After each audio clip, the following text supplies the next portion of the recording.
Eu sou Mário Persona e essas são as respostas que eu dei aos que me perguntaram sobre a Bíblia. Você escreveu questionando por que Lutero teria dividido os cristãos.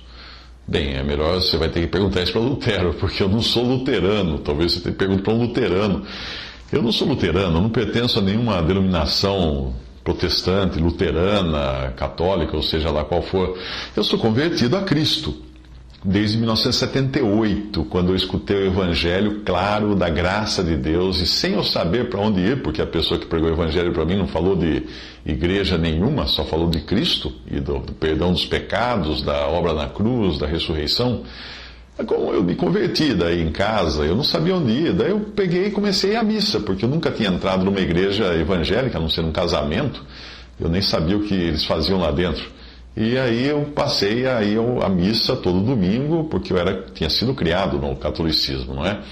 E depois de um ano ajudando o padre, até tocando violão na missa, promovendo estudos com os jovens da paróquia, e eu mesmo estudando a doutrina católica e a Bíblia, há um ano depois eu percebi que as duas coisas não entravam no acordo, não.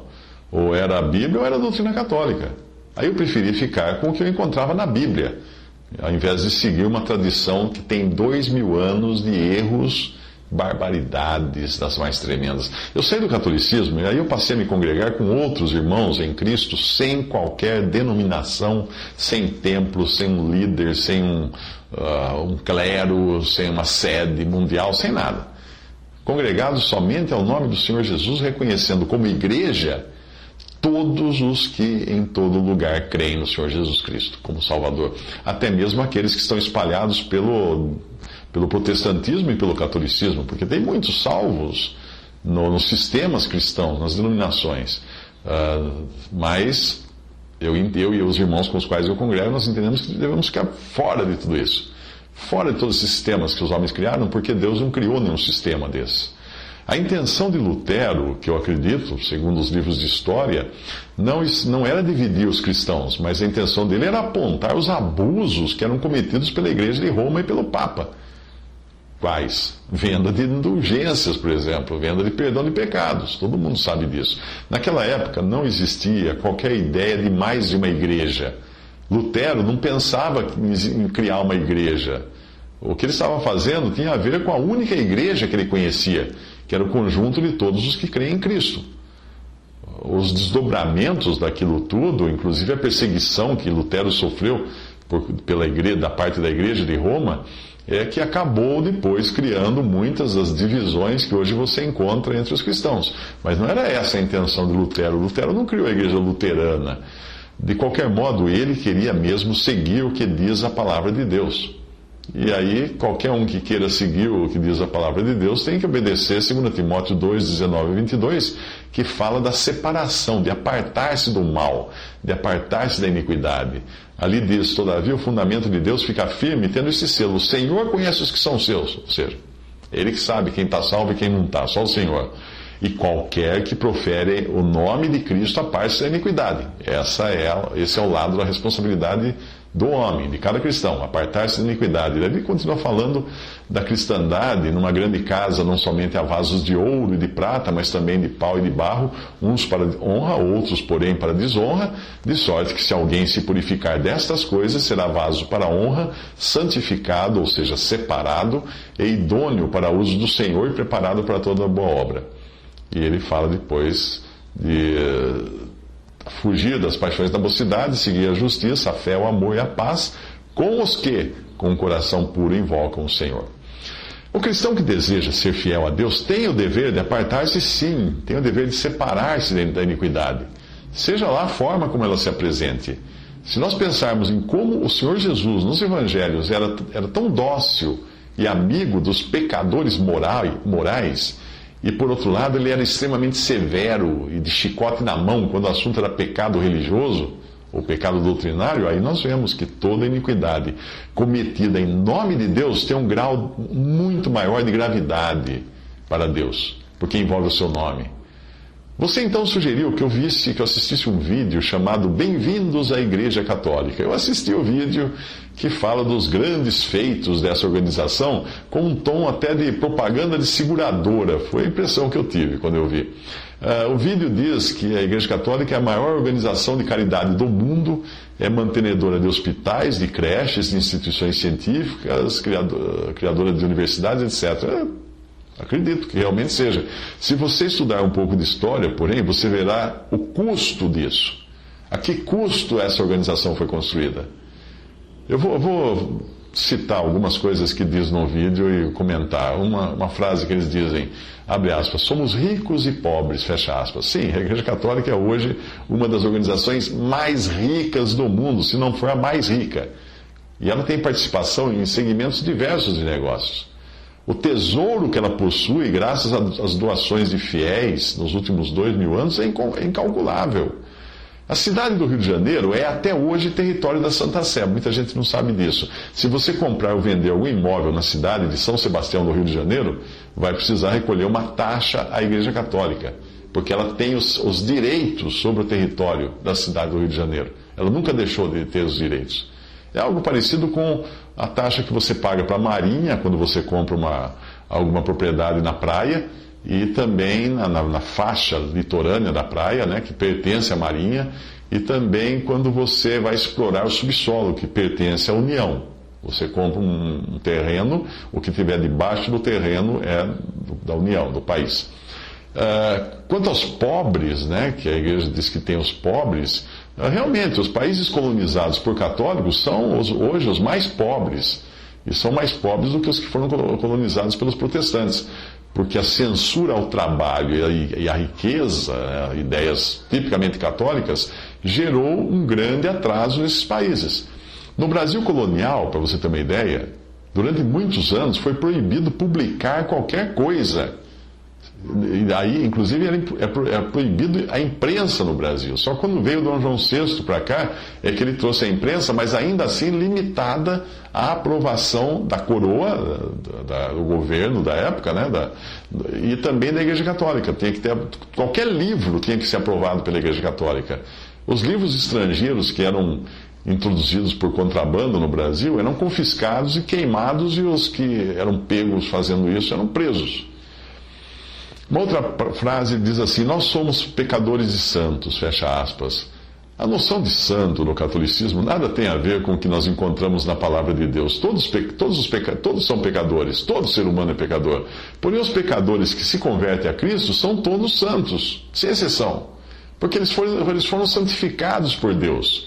As epístolas dos apóstolos, as cartas dos apóstolos, eram sempre endereçadas a quem? Aos santos das diferentes localidades, aos santos de Éfeso, aos santos de Corinto, e o que isso queria dizer? Que eles estavam escrevendo, os apóstolos estavam escrevendo aos crentes daqueles lugares.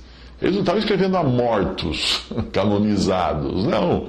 Se apenas mortos canonizados fossem santos, como é que os apóstolos teriam enviado essas cartas a esses santos? Será que eles teriam tentado se comunicar com os espíritos dos mortos? Uma outra frase do vídeo diz assim, nós defendemos a dignidade de toda a vida humana, fecha aspas. Eu acho que então dessa defesa nós devemos excluir os mouros que foram massacrados pelas cruzadas católicas, os judeus perseguidos pela Inquisição e depois, é claro, depois indevidamente expoliados para obter meios para pagar a construção do Vaticano. Sim, a construção do Vaticano, agora você sabe com que dinheiro foi paga, dinheiro de judeus, dinheiro de perseguidos na Inquisição. Temos que excluir também dessa proteção que protege os fracos e oprimidos, devemos excluir as vítimas de séculos de Inquisição. Milhões de vidas foram ceifadas por essa organização que agora diz defender a dignidade de toda a vida humana. Seria cômico se não fosse trágico. Basta examinar as obras de arte que existem no Vaticano. O Vaticano tem muita obra de arte. Vai saber de onde veio aquilo. Aquilo é roubo, é pilhagem. Foi roubado dos países e dos verdadeiros donos daquelas obras de arte. Numa época, claro, que eles não estão mais aí para reclamar, mas sim, foram roubadas. Aqueles obeliscos que tem em Roma, que tem ali no Vaticano, aquele obelisco enorme, de onde foi trazido aquilo? Do Egito, roubado do Egito. Uma outra frase, e preservamos o casamento e a família. Não, isso é engano, isso é mentira. Essa organização proíbe o casamento dos seus ministros. Sim, proíbe. É proibido um ministro da organização católica se casar. Deus não tinha plano para celibato de ministros da palavra de Deus, não.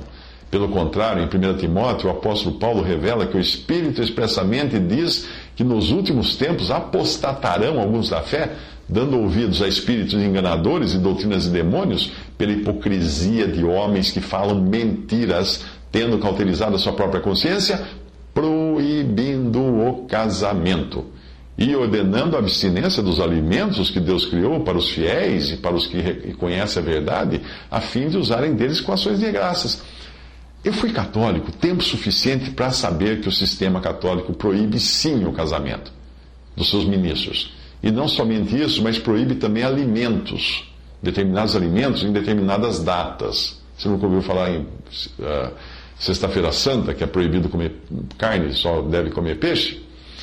Outra frase do vídeo, cidades receberam nomes de nossos reverenciados santos, fecha aspas. O que eu encontro na Bíblia, na verdade, é o contrário. E tem uma passagem que deixa claro que dar nome de homens à cidade é uma abominação para Deus. Não é algo que alguém deveria se gloriar disso. Veja a passagem, abre aspas, o seu pensamento, isso está na Bíblia, o seu pensamento interior é que as suas casas serão perpétuas e as suas habitações de geração em geração. Dão às suas terras os seus próprios nomes. Todavia, o homem que está em honra não permanece, antes é como os animais que perecem.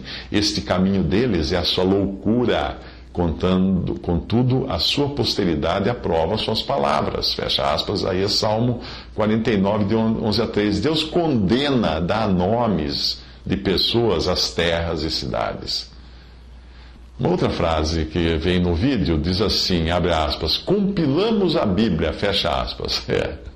Sim, compilaram a Bíblia e depois proibiram a Bíblia de ser lida pelos leigos, muitos deles pagando com a própria vida quando eram encontrados com algum exemplar da Bíblia. Sim, durante a Inquisição, uma pessoa que fosse encontrada com algum exemplar do Novo Testamento ou da Bíblia era amarrada num pau sobre uma pilha de lenha, penduravam no pescoço aquele exemplar da Bíblia e tacavam fogo nessa pessoa, porque ela estava levando um exemplar da Bíblia, o que era proibido. Geralmente o método de execução era amarrar então um exemplar ao pescoço da vítima e condenar essa vítima a ser queimada viva em praça pública.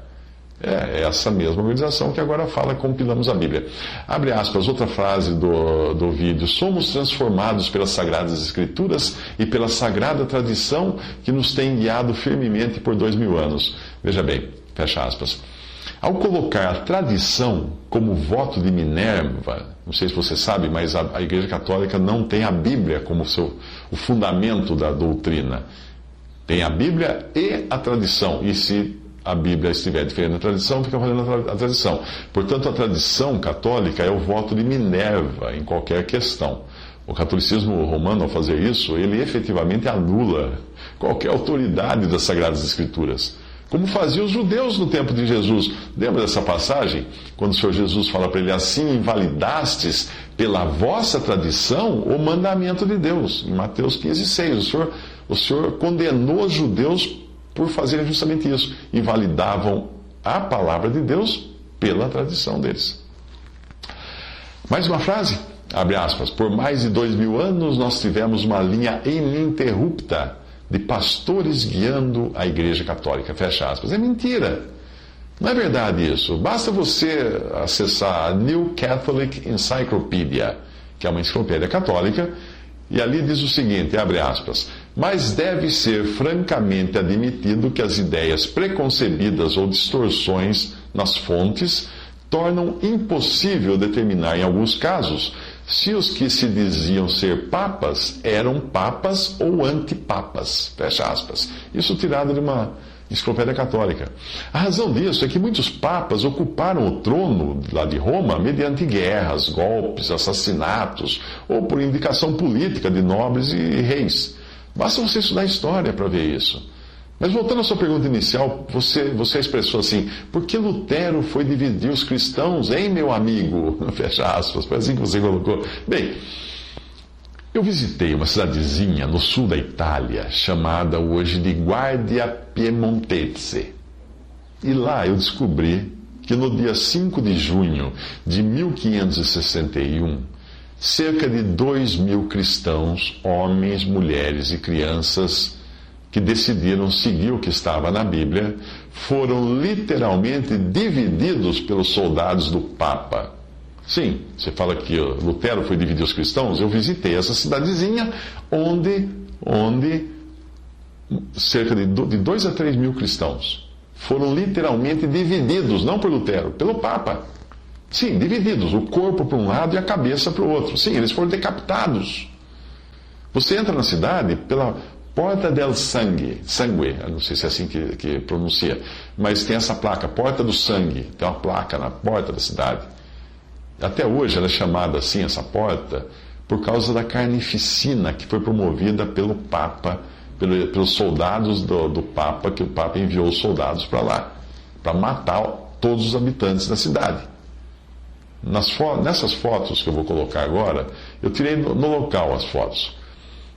Você vê essa porta, que tem a Porta do Sangue, mas também tem uma foto de uma laje de pedra, que ela antigamente ficava no chão, era piso aquilo, mas depois foi cortada, colocada em pé, e como um monumento nisso. Foi colocado ali pelo governo italiano como um monumento. E nessa pedra você consegue enxergar até hoje os talhos feitos pelos machados dos soldados do Papa, enquanto eles cortavam a cabeça das pessoas que estavam ali naquela cidade. Sobre essa pedra, muitos cristãos foram decapitados por ordem do Papa da Igreja Católica Romana. O vídeo que você sugeriu termina dizendo assim, abre aspas: se você esteve fora da Igreja Católica, nós convidamos você a um novo olhar, fecha aspas. Ok, eu dei um novo olhar na história, eu não gostei nem um pouco do que eu vi. Não, muito obrigado. Eu prefiro manter-me longe desse sistema que é culpado de tanto sangue inocente.